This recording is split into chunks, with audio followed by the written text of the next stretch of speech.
بسم اللہ الرحمن الرحیم۔ عمر رضی اللہ نے فرمایا، جو شخص اپنا راز چھپاتا ہے وہ اپنا اختیار اپنے ہاتھ میں رکھتا ہے۔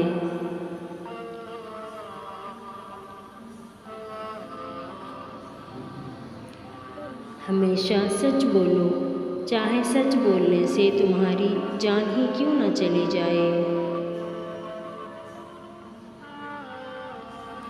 اگر موت کے بعد اپنی مرضی کی زندگی گزارنا چاہتے ہو تو موت سے پہلے اپنے رب کی مرضی کی زندگی گزار لیں۔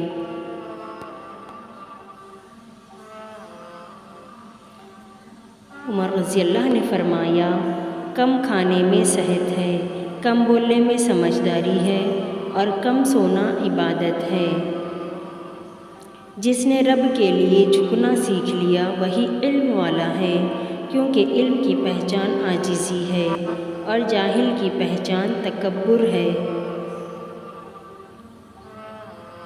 عمر رضی اللہ نے فرمایا، تم میں سے کوئی رزق کی تلاش چھوڑ کر یہ نہ کہتا پھرے کہ اے اللہ مجھے رزق عطا فرما، کیونکہ تم جانتے ہو کہ آسمان سے سونے اور چاندی کی بارش نہیں ہوتی۔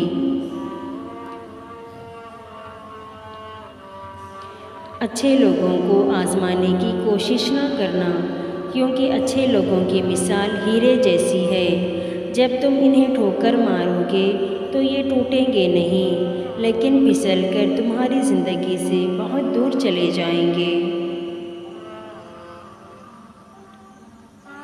تم جس سے نفرت کرتے ہو ہمیشہ اس سے ہوشیار رہو۔ عمر رضی اللہ نے فرمایا، جو ریاست مجرموں پر رحم کرتی ہے وہاں کے بے گناہ لوگ بڑی بے رحمی سے مرتے ہیں۔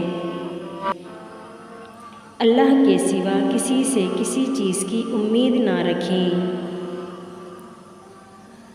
امیر المؤمنین عمر فاروق رضی اللہ نے فرمایا، ایسی چیز میں نہ پڑو جو تمہارے لیے فائدہ مند نہ ہو، اور دشمن سے ہمیشہ الگ رہو اور دوست سے بچتے رہو، مگر جب کہ وہ امین یعنی امانت دار ہو کہ امین کی برابری کا کوئی نہیں، اور امین وہی ہے جو اللہ سے ڈرے، اور فاجر یعنی اللہ و رسول کا نافرمان کے ساتھ بالکل بھی نہ رہو کہ وہ تمہیں فجور یعنی نافرمانی کرنا سکھائے گا، اور اس کے سامنے بھید کی بات نہ کہو، اور اپنے کام میں ان لوگوں سے مشورہ لو جو اللہ سے ڈرتے ہیں۔ امیر المؤمنین عمر فاروق رضی اللہ فرمایا کرتے تھے، میں نے اس بات پر غور کیا کہ جب دنیا کا ارادہ کرتا ہوں تو آخرت کا نقصان ہوتا نظر آتا ہے، اور جب آخرت کا ارادہ کرتا ہوں تو دنیا کا نقصان محسوس ہوتا ہے، چونکہ معاملہ ہی اسی طرح کا ہے، لہٰذا تم آخرت کا نہیں بلکہ تم فانی دنیا کا نقصان برداشت کر لو۔